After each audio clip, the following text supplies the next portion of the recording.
क्या करते हैं दूसरा, फिर क्या करते हैं, संसार नाशन, संसार को नष्ट कर देते हैं। बोले संसार नष्ट क्या, स्त्री पुत्र कुटुंब परिवार सब हमारा मर जाएंगे। बोले ना ना, स्त्री पुत्र कुटुंब परिवार ये संसार नहीं, इसको संसार नहीं कहता है, तुम भूल समझ रहे हो।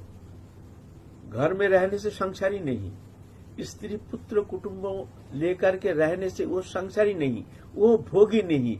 जिसके भीतर में भोग वासना है वही है भोगी, और जिसके भीतर में जोग वासना माने भगवान से मिलने की इच्छा है वो है जोगी है। और जिसके मन में भोग वासना है वो है भोगी। चाहे घर में रहे चाहे जंगल में रहे, मन में भोग वासना है तो वो भोगी कहलाएगा। और मन में जोगी, जोगी माने भगवत चरण छोड़ के और कोई भी वस्तु उसको अच्छा लगता नहीं है। स्त्री पुत्र है ठीक है, ये भगवान ने दिया है, संस्कार बस संयोग बस हमको संसार में आकर के संसार गृहस्थ आश्रम रचना करना पड़ा प्रभु की इच्छा से। लेकिन इससे हमारा कोई लेना देना नहीं है, ना संसार हमारा है ना हम संसार के हैं, ये भावना रहना चाहिए, तो तुम हो जाओगे जोगी। अगर नहीं स्त्री पुत्र कुटुंब हमारा है, इनको भोग सुख देखना, सब कुछ करना, इनको सुख सुविधा के प्रति तुम्हारी नजर है, उनके सुख सुविधा के लिए समस्त कर्म चेष्टा, पैसा के प्रति आकर्षण है, पैसा कमाना पड़ेगा, धन चाहिए, ये चाहिए वो चाहिए, तो तुम हो जाओगे भोगी। तो नाम ही थे सर्व पाप संसार नाशन। संसार का नाश माने संसार के बीज जो वासना है, कामना है, ये नष्ट हो जाता है ऑटोमेटिकली। पहले पाप वासना मुक्त हो जाता है, अंतःकरण शुद्ध हो जाता है नाम करते करते। फिर दूसरा नंबर में जाकर के संसार वासना के बीज उसको नष्ट कर देते हैं। फिर क्या होता है, चित्त शुद्धि। उसके बाद चित्त शुद्धि होती है।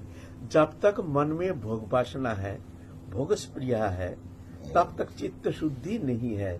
तो उस चित्त शुद्धि बिना फिर वो प्रेम प्रकाश, उनके अंदर भक्ति का प्रकाश होना असंभव बात है। मन में हमारा तीव्र भोग वासना और उधर हमको भक्ति चाहिए, प्रेम चाहिए, ए भाई दोनों एक साथ रहना मुश्किल है। भोग और जोग दोनों एक साथ होगा नहीं, या भोग या जोग दोनों एक साथ रहेगा नहीं। अंधकार और रोशनी दोनों एक साथ रहना संभव नहीं है। या तो रोशनी या तो अंधकार, रोशनी नहीं है तो अंधकार, अंधकार नहीं है तो रोशनी है। तुम्हारे अंदर जोग वासना है, भगवान से मिलन की इच्छा है, तो भोग तुम्हारे अंदर रहेगा नहीं। और ज्यादा भोग वासना है तो वो प्रेम तुमको मिलेगा नहीं। तो उसके लिए चाहिए चित्त शुद्धि। चित्त शुद्धि के लिए चाहिए हरि नाम संकीर्तन। चित्त शुद्धि होता है फिर नाम करते करते। उसके बाद सर्वभुक्ति साधन उद्गम। अब उसके बाद चौथा स्टेज में आ रहा है, नाम करते करते चौथा स्टेज। पहला स्टेज पाप वासना, दूसरा स्टेज संसार वासना, तीसरा स्टेज चित्त शुद्धि, चौथा स्टेज साधन उद्गम, ध्यान धारणा।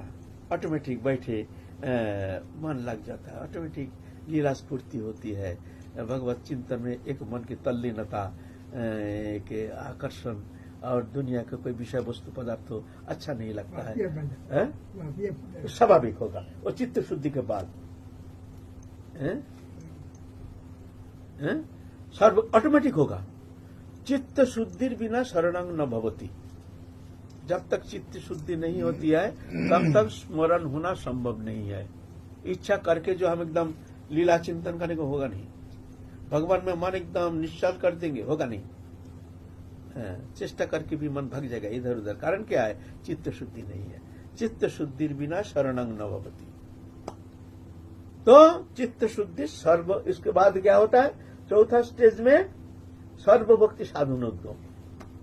फिर भी नाम कर रहे हैं। अब पंचम स्टेज, अब पंचम स्टेज में जा रहे हैं,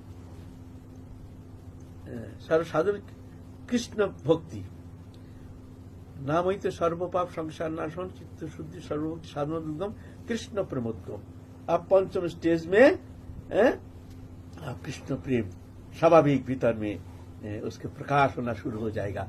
अश्रुकंपो पुलक शेत वैवर्ण स्तंभ मूर्छा प्रलय, इस अष्ट सात्विक विकार, हरिनाम करते करते अश्रु प्रवाह हो, कंपो, शरीर कंपमान हो जाएगा, शरीर गदगद हो जाएगा। ये जो है ये तब ऑटोमेटिक शुरू हो जाएगा। ये चेष्टा करके होगा नहीं। तुम अगर सोचोगे मन में जो हम हरिनाम में थोड़ा सा अश्रु प्रभाव धारा से हम सिक्त करेंगे अपने वक्षस्थल को, ऐसा होना संभव नहीं है, उतना सहज नहीं है। भगवत नाम में, भगवत कथा में, कीर्तन में अश्रुधारा बहना, अगर अश्रुधारा नहीं बहती है तो समझना चाहिए हमारी चित्त अभी भी बहुत कठिन है, कठोर है, हमारी चित्त शुद्धि है नहीं। बाग गद गदया द्रवत चित्त बिना, बिना आनंद अश्रु कलया कतम सिद्धि विनाशय, श्रीमद् भागवत कहते हैं। ये लक्षण अगर ऐसा नहीं होता है तो समझना चाहिए तुम्हारी चित्त शुद्धि हुई नहीं। बाग गद गदया शब्द उच्चारण करना मुश्किल हो जाएगा। द्रवत चित्त बिना, हृदय द्रवीभूत हो जाएगा, विकलित हो जाएगा, एकदम गल जाएगा जैसे हृदय। बिना आनंद अश्रु कलया, आनंद धारा, अश्रु धारा, कथम सिद्धि विनाश है। हम कैसे समझेंगे तुम्हारा चित्त शुद्धि हुई है? तो ये पंचम स्टेज में क्या होता है? प्रथम तो पाप नष्ट होता है, पाप बुद्धि, पाप प्रवृत्ति। दूसरा संसार वासना नष्ट होता है। तीसरा चित्त शुद्धि होती है। चौथा कृष्ण भजन, भजन उद्गम, साधन भजन उद्गम होता है, ध्यान धारणा उपासना आदि। पंचम कृष्ण प्रेमोद्गम। फिर नाम कर रहे हैं, फिर प्रेमामृत आस्वादन, फिर वो लीला में एकदम ऐसे तल्लीनता, इतना ऐसे एक तन्मयता, रम जाते हैं। प्रेमामृत आस्वादन, फिर भी नाम कर रहे हैं। फिर क्या होगा? कृष्ण प्राप्ति। आप एकदम साक्षात ठाकुर जी का दर्शन अपने समस्त परिकरों के साथ वृंदावन के नित्य दिव्य वृंदावन के निकुंज की झांकी दर्शन कराएंगे। कृष्ण प्राप्ति कराएंगे। कृष्ण प्राप्ति। फिर भी नाम करें, फिर क्या होगा? सेवा मृत समुद्र मज्जन। तुम सहचरी स्वरूप प्राप्त करके तो सेवा रूप समुद्र में तुम गोता लगाओगे नित्य काल के लिए। ये नाम से इतना कुछ होता है। वो नाम प्रवर्तन करने के लिए, नाम की श्रेष्ठता प्रतिपादन के लिए, नाम ही साध्य साधन सब कुछ, ये प्रतिपादन करने के लिए नाम को सामने करके महाप्रभु अवतीर्ण हुए हैं, आए हैं जगत जीव को शिक्षा देने के लिए। हरिन्नामो हरिन्नामो हरिन्नामो केवलम कलु नस्ते इव नस्ते इव नस्ते इव गतिरन्नथा।